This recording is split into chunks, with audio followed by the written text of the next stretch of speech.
أعوذ بالله من الشيطان الرجيم بسم الله الرحمن الرحيم শুকরিয়া আদায় করতেছি আল্লাহ তাআলা ওইখানে দেখবে ব্যাগেরে নেবে বুঝো না ওখানে যাবে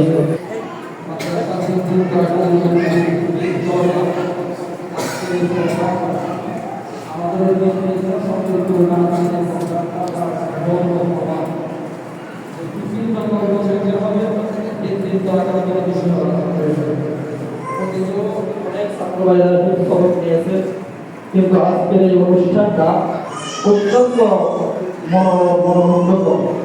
আসলে কোরআন কারীমের সবক অনুষ্ঠানে একটু সম্মানের সাথে হওয়া দরকার, এটাই বাস্তবতা। আজকের এই অনুষ্ঠানটা কিছুটা হলেও হক আদায় হতে বলে মনে হয়।